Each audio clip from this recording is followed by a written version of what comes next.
Welcome to the Profits in Pajamas podcast. I'm Danielle D, or Coach Danni D, and I help women to create luxury brands by creating processes and tightening their branding. This is where we talk about how to build your business in a way that allows you to work with ease and enjoy your life.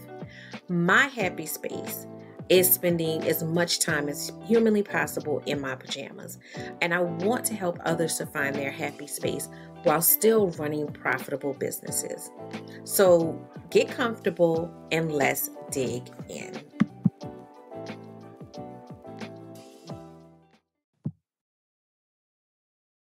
Hello and welcome to the Profits in Pajamas podcast. I am your host, Coach Danni D, and I am the owner of Workflow, where I help small businesses play big by discovering their ideal client and building their systems and building their luxury brand so that they can take their creative ideas and bring them to an audience that appreciates them and are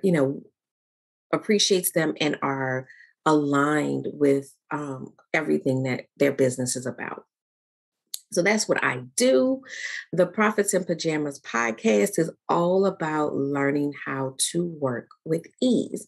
So we focus on topics related to building a lifestyle that you can enjoy your life as well as run your business and have a profitable business. For me, that is being able to spend as much time as humanly possible in my pajamas.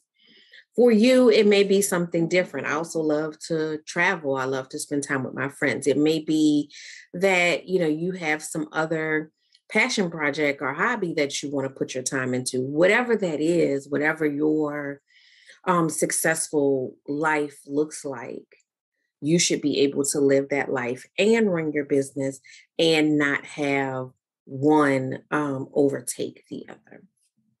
So today's topic is saying no is the best form of customer service.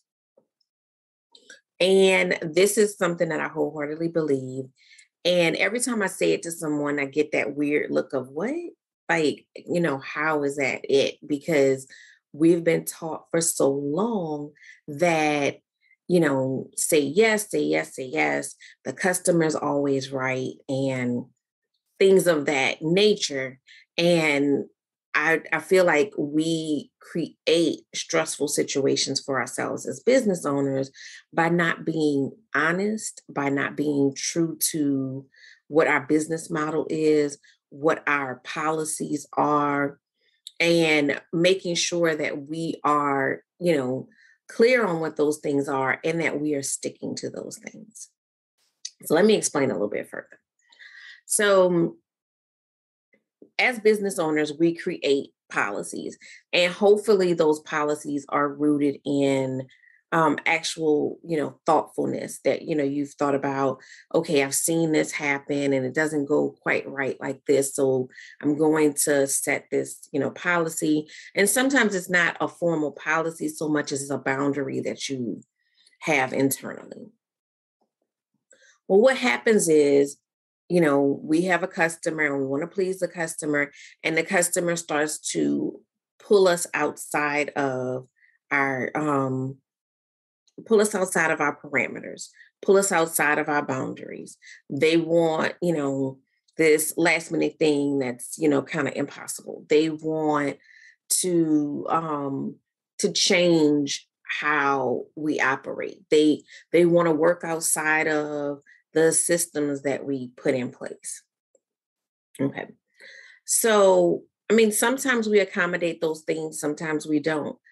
Here's the thing that I've found. Whenever I, step radically outside of what I've set up purposely, it ends up being a stressful situation. I'm stressed out. Things don't go as smoothly because I'm, getting pieces of information here and there because things are not going according to the process that you laid out.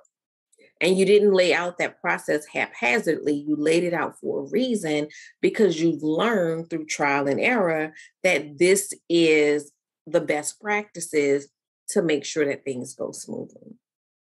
So you step outside of that. You take that client that you really weren't supposed to take, or you make an accommodation that you really probably shouldn't. So let's say a customer asks you to do something and it's kind of outside of your comfort, and you don't have time to practice it or whatever it is. You're doing something that's not, typical to your business flow. So what ends up happening is, hiccups happen, or something occurs. Um, Sometimes you have a financial burden that ends up being a problem. So, for instance, they ask you to try this new thing. You try it. You kind of figure out, how to price it. You try it, but because it's your first time trying it, then you have that learning curve, right? And so you may have charged them, a certain amount for it, but now it's not working right. It's not working, things are going wrong.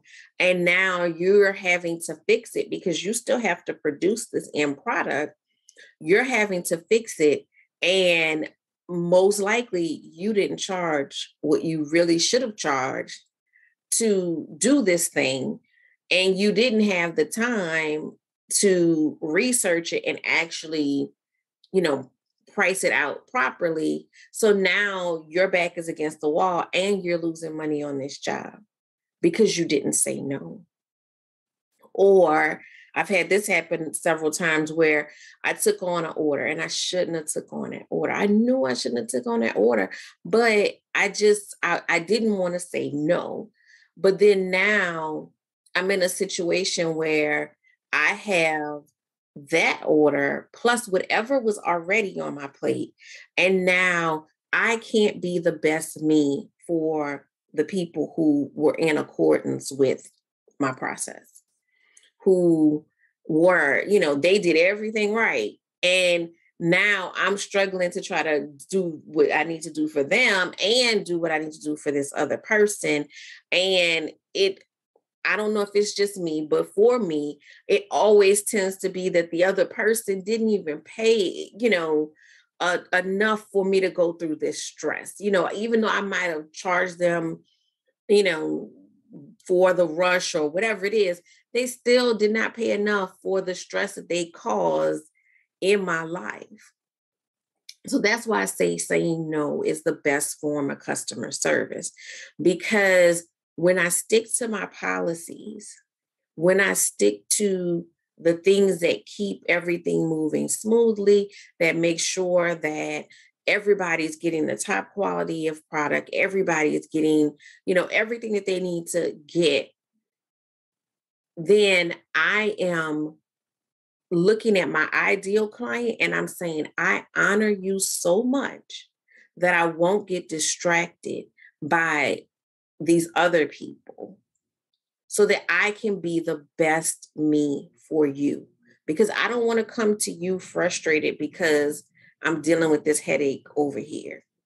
I don't want to have to rush your job because I had to take out time trying to troubleshoot someone else's job. I don't want to spread myself too thin and I can't be working in excellence with my ideal client. Because at the end of the day, by the time that the job is over that I should have said no to, I don't want to work with that person again anyway. So now I've poured all of this energy into something that I don't want to see grow.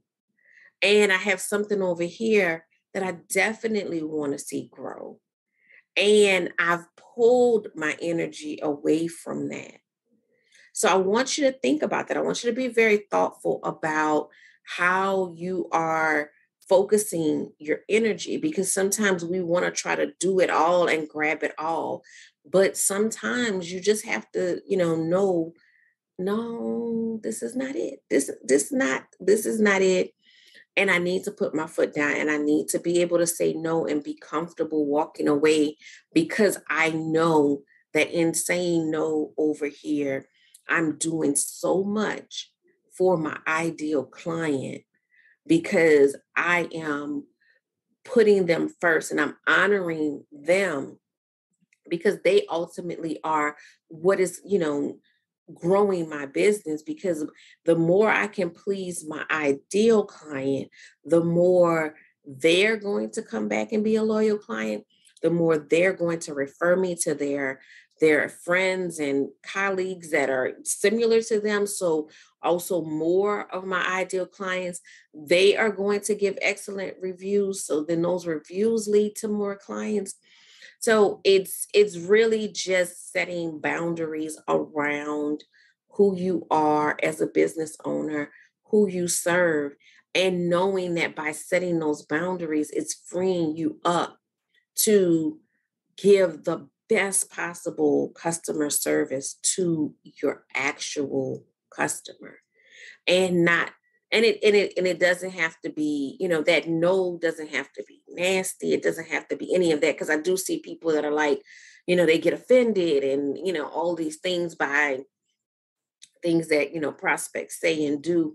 Don't be offended, because that person who's a no today may be a yes tomorrow. So don't, it's not an ugly exchange. No, it doesn't have to be an ugly word. No just means that I don't have the capacity for this right now, and there's nothing wrong with that. And again, it creates a better situation for you and your business, because you are maintaining your standard of service. And so maintaining that standard of service sometimes means saying no. So that's what I have for you today. Um, if you want to learn more, I have some videos. I think I have another video out there on this topic as well. You can always go to my Instagram and follow me on Instagram. It's I'm sorry, on Instagram, I'm at your workflow. So you can follow me there, and you can see um, past videos. You can see commentary on a whole bunch of other topics related to growing your business and building a business that is sustainable for, business growth as well as for your lifestyle. If you want to work with me, if you're looking for a coach that's going to help you to discover how to take your creative business into being a luxury brand, you can go to coachdannid.com, and you can sign up there to be on our newsletter. You can look at our programs that we offer, and you can see which one works best for you. And if you're not sure, just book a discovery call, and we can discuss it, and we can figure out what is the best path for you moving forward, so that you can build that luxury brand and so that you can profit in pajamas. So that's what I have for you today. And I hope that you enjoy the podcast and go back and binge listen to previous episodes. Or if you, prefer video, you can also watch us on YouTube as well. So have a great day, and go out and do something in your business to play big.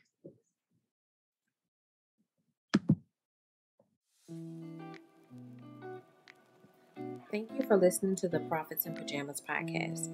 I hope you got some great tips to start working with ease. Want to stay connected? Follow me at Your Workflow on Instagram. For more information about building your luxury brand, register for my upcoming luxury brand workshop at coachdannid.com.